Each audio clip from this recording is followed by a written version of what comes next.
I think NAFTA is good. I think the problem, I guess, that we're facing is familiarity.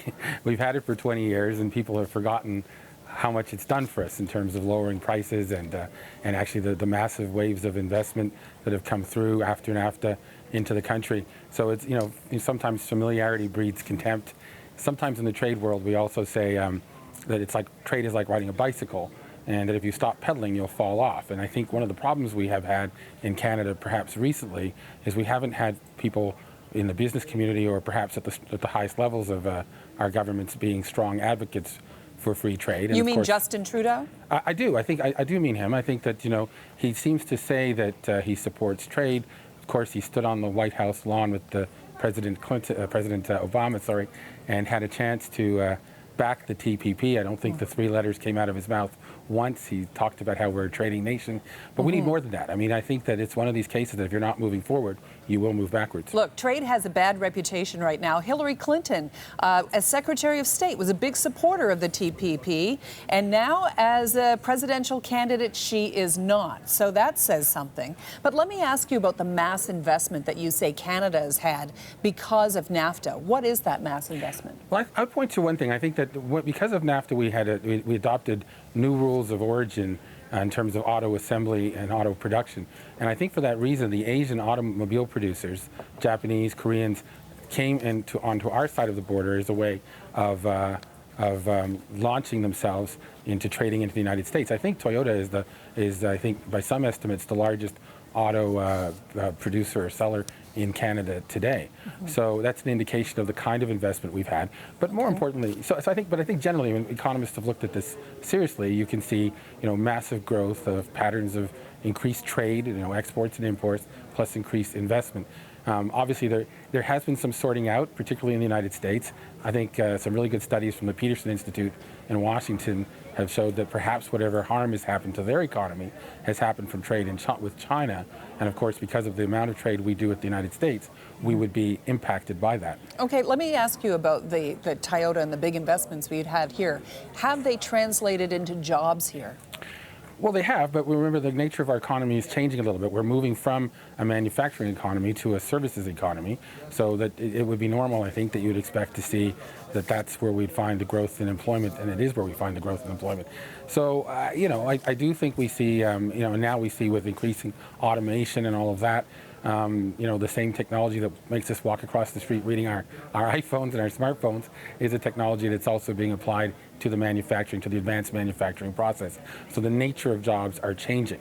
The nature of skills required for jobs are changing. Okay. But what we need is a strong advocate for trade from the business community and our political leaders. Okay, so I imagine that's what you would offer up as an answer to those who say, look, the labor markets are suffering. That's why, we see a lot of people are not supporting these free trade agreements. They say the trade is costing our jobs, squeezing the middle class. It has kept wages low and increased income inequality. And those are the same people who are reading their iPhones and having huge televisions taking up half their living room. So the case for free trade... You say automation is actually doing all of that. Well, there is automation and new technology. So we need to see the benefits. And the less money you spend on a TV or whatever, the more money you have to spend on something else. So the nature of employment is going to change. But these are the arguments that people have to make and propose carefully. I think one of the statistics I thought was quite interesting in coming out of the Brexit, I know you were talking about that earlier in London, was that the areas in Britain that were traded more with the European Union actually voted to leave. So I think that shows that it's not just purely a trade argument.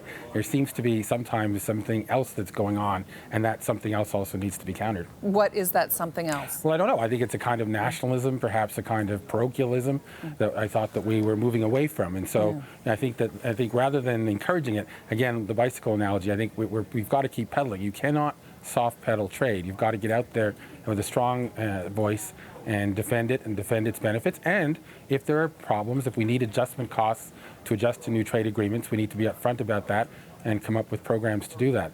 But we need to be making the case for trade. What about, because those areas that you talked about, I mean, certainly 52% voted to leave. Certainly we can't assume that 50% of Britain, 50% of the voters and 72% really, believe those kinds of things, those hateful things we saw. So there might be something else going on, might have to do with perhaps lower skilled workers who don't have access into the market. But at the end of the day, do you think that free trade agreements should actually have perhaps a negotiation around worker protection? So let me just a quick thing on your first comment. Look, I think there are many different things, having lived in France and in Belgium and all of that sort of thing, is that there are arguments about the nature of the European, the way in which the centralization, in a way, directives are brought down to the level of citizens. And I think that sort of what they call democratic deficit may have had something more to do with it, but that's why I cited the trade statistic. I mean, labor adjustment costs, well, I think we'd have to look and see where they are. We don't want to prop up industries that can't defend themselves anymore. I think we want to be looking for the jobs of the next economy as well. But I do think if there are adjustment costs over time for new trade agreements, then we certainly should be looking at that. In fact, might be forced to look at, given what's happened in Europe and what may happen elsewhere. Here's the problem with this. It becomes a downward spiral, right? So the notion that we're all in it together and we have common interests. Now, if the argument in the United States against NAFTA from Donald Trump and others is based on, let's keep our jobs from going to Mexico and perhaps not going up to Canada, then for Canadians to say the same argument, we're a much smaller part of that triangle. And we'll lose. So I don't see that we have an advantage to say we're going to put back up the tariff wall and we're somehow going to make our own cars. We're going to bring back the McLaughlin that was made in Oshawa and we'll compete against General Motors. I mean, good luck with a country of 35 million people. So we, more than anyone else, and this is what most of our post-war leaders understood since the 60s, we have to be advocates of free trade as a small, open economy country. Allying ourselves with protectionist interests or in the United States or elsewhere is not going to help us.